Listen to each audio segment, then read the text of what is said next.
आपके माइंड की जो सेटअप है वो चेंज हो सकता है।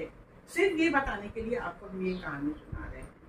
एक ये है वहाँ शोलापुर डिस्ट्रिक्ट है महाराष्ट्र में, वहाँ पे पंढरपुर एक चंद्रभागा नदी है, और जो नदी जहाँ की होती है वो पूजनी होती है क्योंकि उसके ऊपर पूरा सिविलाइजेशन उसी पे डिपेंडेंट होता है। तो चंद्रभागा नदी के किनारे पंढरपुर है शहर, वहाँ पे एक मंदिर है विठल नाथ का, उनको विठोबा भी कहते हैं, और ये कृष्ण के अवतार हैं। कृष्ण को वहाँ पे लोग विठल कहते हैं। अच्छा, विठल भी क्यों कहते हैं ये भी आपको बताएंगे अभी पूरी। ये इनके जो मंदिर में है पूरी काली मूर्ति है, गले में माला है कौस्तुभ मणि, कानों में जो कुंडल हैं वो उसके हैं क्या कहते हैं मकर कुंडल, माने फिश के, मछली के शेप के दोनों कुंडल हैं।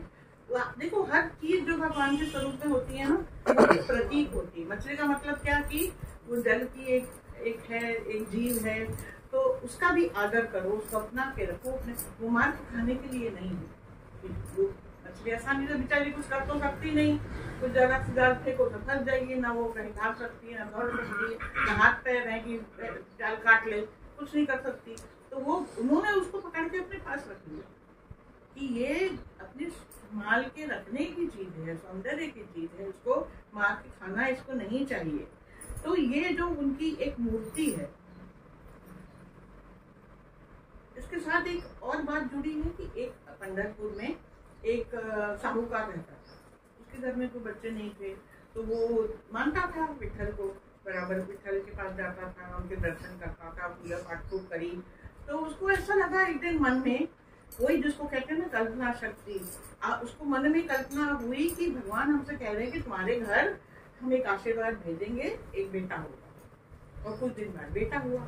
अब इनके मन में ये विश्वास हो गया कि मुझे ऐसा आवाज हुआ था, जरूर विठल ने भेजा होगा। वो गया, जब मंदिर में गया साहूकार, तो उसके मन में आया कि हाँ भाई इनकी कृपा हुई है, तो मैं भगवान के लिए क्या ना कर दूं। वो देखता रहा मूर्ति को, खूबसूरत सी मूर्ति, काली मूर्ति है उनकी, और उनकी मूर्ति पे एक विशेष बात है, आप कभी निकाल के देखिएगा गूगल पर, विठल की मूर्ति, कृष्ण का जो है स्वरूप छोटा मतलब, और वो खड़े हुए हैं और ऐसे करते, कमर पे यूं हाथ है और टेढ़ा ऐसा मुंह हो जाता है, और वो परमानेंट उनका वही एक फीचर है। और उनका जो सर है, बाल बाल हैं सब बने हुए, वो लोग तो पुराने जमाने जटा वटा बना के सबको बड़ा वो कर देते थे, लेकिन वो इतना बड़ा ऊंचा हो गया कि वहां पे ये विश्वास है कि विठल ने अपने सर पे शिवलिंग रखा। कृष्ण के सर के ऊपर शिवलिंग केवल विठोबा के मंदिर में, और कहीं नहीं। अब इसकी बात बताएंगे आगे। तो साहूकार ने सोचा कि मैं इनके लिए क्या करूं, इतने खूबसूरत है, इनकी कमर पे यूं हाथ रखे, हर बार दृष्टि कमर पे जाती है, तो मैं इनकी कमर के लिए खूबसूरत सी करधनी बना देता हूँ रतन जल। वहाँ पे नरहरि नाम का एक स्मारक, तो ये साहूकार गए नरहरि के पास कि आप ऐसा करिए कि हमारे लिए करधनी बना दीजिए उनके लिए, विठल के लिए।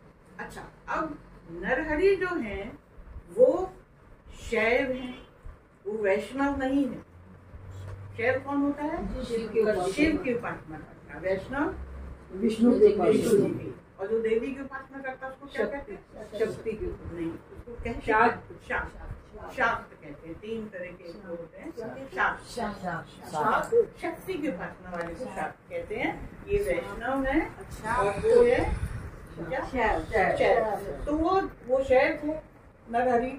बोले मैं तो नहीं बनाऊंगा, मैं तो दिखता भी नहीं, मैं तो उधर सड़क से निकलता हूँ तो मैं आँख नीचे कर लेता हूँ कहीं वो दिख ना जाए, क्योंकि मैं नहीं मानता विष्णु को। विष्णु के अवतार है कृष्ण, मैं नहीं देखता।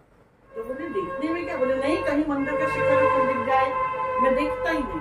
तो उन्होंने कहा अच्छा ऐसा करो, मैं नाप तुमको लाके दे देता हूँ, करधनी तो तुम बना दो, तुम सुना दो, तुमसे अच्छा कोई बनाता नहीं।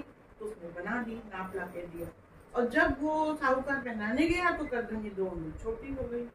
तो अब वो फिर वापस आया साहूकार के पास, बोला कि भाई इसे थोड़ी बड़ी बनाओ, वो तो कमर में आती नहीं है।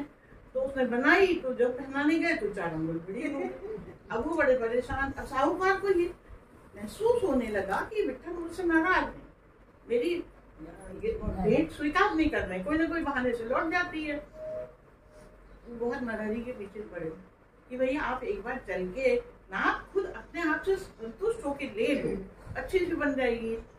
नहीं राजी हुई किसी तरह, इन्होंने बड़ा इमोशनल उनको कहा कि नहीं नहीं आप चलिए चलिए, तो आप देखना नहीं चाहते ना, चलिए पट्टी बांध के चलिए यहाँ पे, मत देखिए उनको, ऐसे ही नाक ले लीजिएगा। तो बोले अच्छा ठीक है पट्टी बांध के चलते हैं, क्या करेंगे। गए वहाँ आँख में पट्टी, देखूंगा नहीं। उन्होंने उसका घड़ी नापी, तो नापने के लिए जब हाथ ऐसे ऐसे करने लगे उनके कमर के चारों ओर, तो उनको लगा कि ये विष्णु भगवान है, ये तो विठ्ठल है। तो पीताम्बर उताम्बर अच्छा सॉफ्ट कपड़ा वपड़ा लगना चाहिए, हमको तो फील हो रहा है कि बाघाम्बर है ये, क्योंकि उनके दिमाग में तो देवी बैठे हुए हैं। तो छोटे लिखा बोला तुम हमको कहाँ ले आए हो, बोले कि विठ्ठल के पास है। तो बोले नहीं ये तो बाघाम्बर लग रहा है हमको। तो और बंद आंखों से ही उन्होंने आँख खोल के देखने की कोशिश करी, तो उनको शंकर भगवान दिखे। तो उन्होंने धीरे से बेईमानी के देखते पट्टी में से उठाई थोड़ी सी, और सामने विठ्ठल दिखे, तो झट से ढक ली उन्होंने, ये तो विठ्ठल है। तो उन्होंने कहा कि अरे आपको भ्रम हो रहा है ऐसे ही। फिर चले नापने, थोड़ा नाप के ऐसे हाथ थोड़ा ऊपर ऊपर करे, तो ऊपर उनको जब तक यहाँ तक आया उनको लगा सांप वाप है। बोली तो शंकर जी है जरूर, हमको फीलिंग हो रही है, महसूस हो रहा है कि वहाँ पे।